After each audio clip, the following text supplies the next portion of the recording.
مجید قرآن رشید نے ارشاد فرمایا والعصر ان الانسان لفی خسر، فرمایا کہ عصر کی قسم، رب قسم فرما کے نسل انسانیت کو بتا رہا ہے کہ عصر کی قسم بے شک انسان خسارے میں ہے، انسان گھاٹے میں ہے، نقصان میں ہے۔ اب یہ کہنے والا کہ عام عالم نہیں ہے، کہنے والا مخلوق نہیں بلکہ خالق ہے، رب ذوالجلال ہے، پوری کائنات کو پیدا کرنے والا ہے، مشرق مغرب شمال جنوب زمین آسمان سورج چاند ستارے ملائکہ جنات حیوانات جمادات ہر شے کا بنانے والا رب ہو کر فرما رہا ہے کہ انسان خسارے میں ہے۔ خسارہ کہتے ہیں گھاٹے کو۔ رب فرما رہا ہے کہ مجھے قسم ہے عصر کی۔ علماء فرماتے ہیں کہ یہ نماز عصر کی قسم ہے۔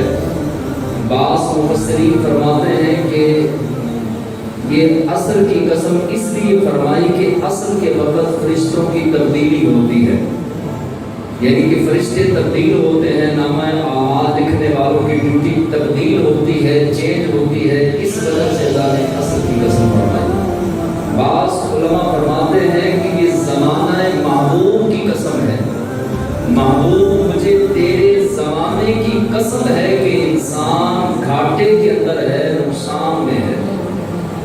اس کی مثال علماء یوں سمجھاتے ہیں کہ ایک برف بیچنے والا بندہ با آواز بلند یہ صدا لگا رہا تھا، یہ ندا لگا رہا تھا، آواز لگا رہا تھا کہ اے لوگوں میری برف جلدی جلدی خرید لو، اگر تم نے نہ خریدی تو میرا اصل سرمایہ بھی بہہ جائے گا، اصل سرمایہ بھی میرا ختم ہو جائے گا، برباد ہو جائے گا۔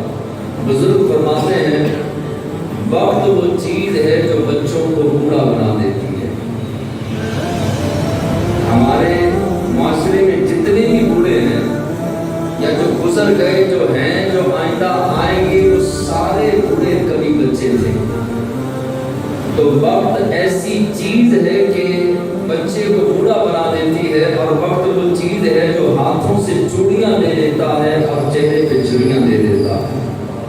وقت ایک ایسی چیز ہے جو ہاتھوں سے چوڑیاں دے کر چھریاں دے دیتا ہے، چہرے پہ چھریاں پڑ جاتی ہیں۔ اور وقت ایک ایسی چیز ہے یہ رکتا نہیں ہے۔ نہ کائنات میں کوئی ایسی مشین بنی، نہ کائنات میں کوئی ایسا انسان بنا کہ جو وقت کو روک سکے۔ نہ وقت ایک ایسی چیز ہے نہ یہ سٹور ہو سکتا ہے، نہ یہ محفوظ ہو سکتا ہے، نہ یہ رک سکتا ہے، نہ سنبھالنے سے سنبھالا جا سکتا ہے، نہ اس کو کوئی روک سکا نہ کوئی روک سکے گا۔ اللہ نے فرمایا والعصر ان الانسان، قسم ہے زمانہ محبوب کی، انسان خسارے میں ہے۔ ہم سمجھتے ہیں کہ جس کے پاس 4 سکے آ گئے وہ خسارے میں نہیں، ہم سمجھتے ہیں جس کا کاروبار چمک گیا وہ خسارے میں نہیں، ہم سمجھتے ہیں کہ جس کے پاس 4 نعمتیں آ گئی، گاڑی آ گئی، کوٹھی آ گئی، بنگلہ آ گیا، پیسے آ گئے، بینک بیلنس آ گیا، یہ خسارے میں نہیں۔ حالانکہ عام بندہ اس کو کامیابی تصور کرتا ہے، کامیابی یہ نہیں ہے۔ دولتوں والے، پیسوں والے، کاروبار والے اور جن کے کاروبار چمک رہے ہیں وہ بھی خسارے میں ہیں۔ انسان خسارے سے نکل کیسے سکتا ہے؟ اس گھاٹے سے، اس نقصان سے، اس خسارے سے کس طرح سے بچ سکتا ہے؟ اللہ نے 4 شرائط بتائی ہیں۔ کتنی شرائط تھی؟ سارے بولیے 4 شرطیں بتائی ہیں اللہ نے۔ جو یہ چاہتا ہے کہ مجھے خسارہ نہ ہو، نقصان نہ ہو، اور میں خسارے والے لوگوں کی صف کے اندر شامل نہ ہوں، تو ان کو 4 شرائط پر عمل کرنا پڑے گا، اور شرائط بھی قرآن نے بتائیں۔ پہلے تو بتا دیا نا والعصر ان الانسان لفی خسر، آگے شرطیں شروع ہو گئی۔ فرمایا الا الذین آمنوا وعملوا الصالحات وتواصوا وتواصوا بالصبر۔ اللہ نے چاروں شرائط گنوا دی کہ یہ چار شرطیں ہیں، اگر تمہارے اندر پائی گئی تو پھر تم خسارے والوں کی لائن کے اندر نہیں کھڑے ہو جاؤ گے، بلکہ تم گھاٹا نہ اٹھانے والے، فائدہ اٹھانے والوں کی صف کے اندر شمار ہو جاؤ گے۔ پہلی چیز کیا ہے جی؟ آمن، ایمان لانا۔ ایمان کس طرح کا؟ ظاہری ایمان بھی اور قلبی ایمان بھی۔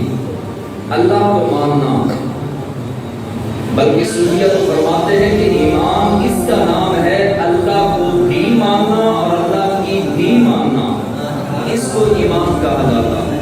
اللہ کو ماننا، جنت کو ماننا، دوزخ کو ماننا، فرشتوں کو ماننا، قیامت کو ماننا، تمام نبیوں، تمام رسولوں کو ماننا، اور قبر کی زندگی کو ماننا، اور حضور علیہ السلام کو آخری نبی ماننا، یہ ایمان ہے۔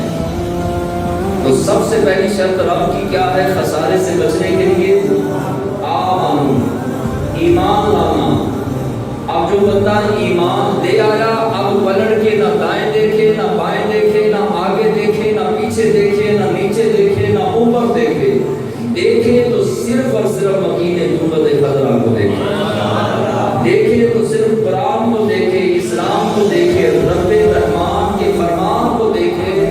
اب دائیں بائیں ایمان لانے کے بعد اپنی مرضی نہیں چل سکتی۔ ایمان والا کہتے کسے ہیں؟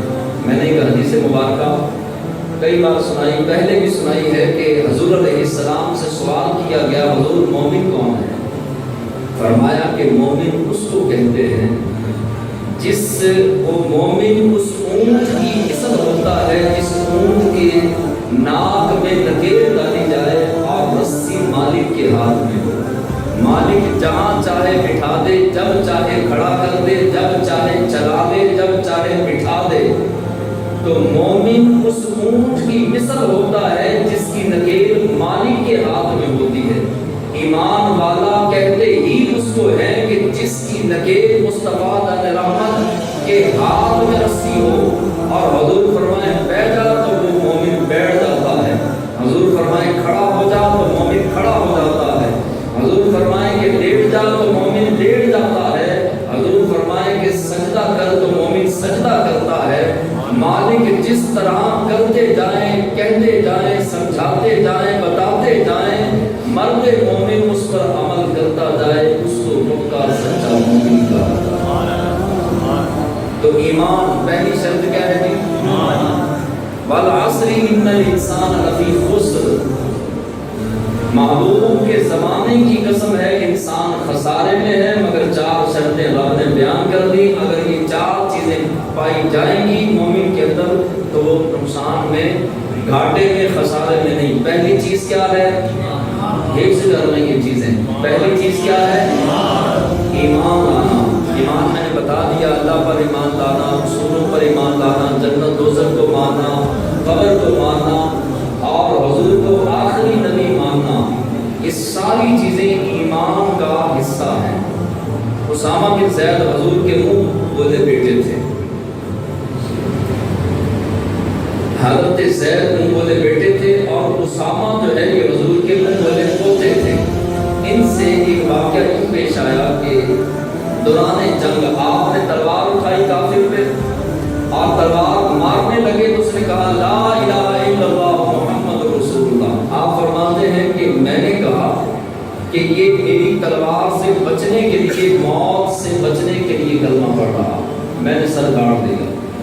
بارگاہ نبوت میں یہ مقدمہ پیش ہوا کہ یا رسول اللہ صلی اللہ علیہ وسلم، اسامہ بن زید نے ایک مسلمان کو قتل کر دیا، کیونکہ اس نے کلمہ تو پڑھ لیا تھا۔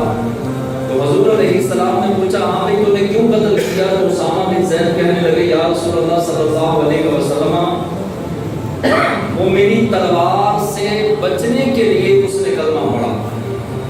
حضور علیہ السلام جلال میں آئے، فرمایا کہ تم نے اس کا سینہ چیر کے، دل چیر کے اندر دیکھ لیا تھا کہ وہ تیری تلوار سے بچنے کے لیے کلمہ پڑھ رہا تھا یا حقیقت میں پڑھ رہا تھا؟ تو دل کے ساتھ تعلق ہوتا ہے ایمان کا، اور اور پھر اقرار باللسانی و تصدیق بالقلب، پہلا زبان سے اقرار کرنا اور دوسرا کیا ہے؟ دل سے تصدیق کرنا۔ خرد نے کہہ بھی دیا لا الہ تو کیا حاصل، زبان میں خرد نے کہہ بھی دیا لا الہ تو کیا حاصل، دل و نگاہ مسلمان نہیں تو کچھ بھی نہیں۔ دل بھی مسلمان ہونا چاہیے اور نگاہ بھی۔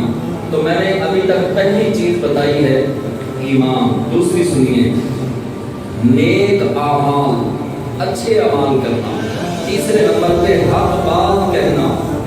حق کی بات کہنا بڑا مشکل عمل ہے اس دور میں۔ آپ جس کو بھی سمجھائیں گے تو وہ آگے گلے پڑے گا، جس کو بھی سمجھائیں گے وہ کہے گا کہ دنیا کائنات میں اگر کوئی سمجھدار آدمی ہے تو میں ہوں، مجھے سمجھانے کی ضرورت نہیں، آپ سمجھا کے دیکھ لیں۔ گالی دینے والے کو گالی سے منع کریں، گانا سننے والے کو گانے سے منع کریں، چغلی کرنے والے کو چغلی سے منع کریں، غیبت کرنے والے کو غیبت سے منع کریں، گالی گلوچ کرنے والے کو اس سے منع کریں۔ جب آپ منع کریں گے تو وہ آگے سے الٹا پڑے گا، تو یہ حق بات کہنا مشکل ہے۔ لیکن قرآن نے فیصلہ کر دیا اگر تجھے خسارے سے بچنا ہے، نقصان سے بچنا ہے تو ایمان کی لا، اور دوسرے نمبر پہ نیک اعمال کر، اچھے اعمال کر، تیسرے نمبر پہ حق بات کہنا، اور چوتھے نمبر پہ ہے صبر کرنا۔ چوتھے نمبر پہ کیا ہے جی؟ ہمارے اندر یہ چار چیزیں درجہ بدرجہ اگر دستیاب ہیں، موجود ہیں، تو سمجھ لیجیے کہ آپ خسارے میں نہیں۔ جس بندے کے اندر بھی یہ چار چیزیں موجود ہیں، میں آپ کو جج نہیں کر سکتا، آپ مجھے جج نہیں کر سکتے، میں آپ سے سوال نہیں کر سکتا، آپ مجھ سے سوال نہیں کر سکتے، میں اپنے آپ سے سوال کر سکتا ہوں، آپ اپنے آپ سے سوال کر سکتے ہیں۔ یہ چار چیزوں کے بارے میں سوال کریں، کیا واقعی میرے اندر یہ چار چیزیں ہیں جس کا بیان رب نے قرآن کے اندر کیا؟ کیا میرا ایمان ہے یا زبانی کلامی ایمان ہے، صرف اقرار باللسانی ہے و تصدیق بالقلب نہیں ہے، صرف زبان سے اقرار ہے، دل سے تصدیق نہیں؟ کیا میں نیک اعمال کرتا ہوں؟ نیک اعمال کا مطلب یہ ہے کہ کم از کم بندہ فرائض پورے کرتا ہوں۔ حق بات کہنا، کیا میں حق بات کہنے کا حق رکھتا ہوں، حق بات کرتا ہوں، نیکی کی دعوت دیتا ہوں، برائی سے منع کرتا ہوں؟ چوتھے نمبر پہ صبر کرنا۔ صبر تو ہمارے اندر ہے ہی نہیں، نہ گھر کے اندر صبر، نہ مصیبت کے وقت صبر، نہ بیماری کے وقت صبر، نہ مشکل حالات میں صبر، بے صبری بے صبری۔ اسماعیل حقی علیہ الرحمہ نے لکھا ہے کہ جو بندہ بیماری کے وقت ہائے ہائے کرتا ہے وہ بھی بے صبر ہے۔ جس نے خالق کا شکوہ مخلوق کے ساتھ کر دیا وہ بھی ناشکرا ہے، اور جس نے مخلوق کا شکوہ خالق سے کر دیا وہ بھی ناشکرا ہے۔ ہمیں تو یہی معلوم نہیں کہ جو ہے وہ ہم شکر کیسے ادا کریں اور صبر کیسے کریں۔ صبر کہتے کس کو ہے؟ اکثریت کے ساتھ میں نے زندگی میں تجربہ کیا ہے کہ پوچھا جاتا ہے جناب طبیعت کیسی ہے؟ جی بس جی اللہ کا شکر ہے۔ کاروبار کیسا ہے؟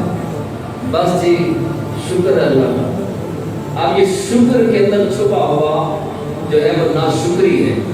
اس شکر کے اندر آسان لفظوں میں پتہ چل رہا ہے، واضح پتہ چل رہا ہے کہ یہ ناشکری کر رہا ہے۔ بس جی اللہ کا شکر ہے، اور بعض لوگ بس بھی نہیں کہتے، اللہ کا شکر ہے جی۔ اب اس میں بھی جو ہے وہ پتہ چل رہا ہے کہ شکر کے لفظ میں صبر نہیں جھلک رہا بلکہ بے صبری اور ناشکری کے اثار نمودار ہو رہے ہیں۔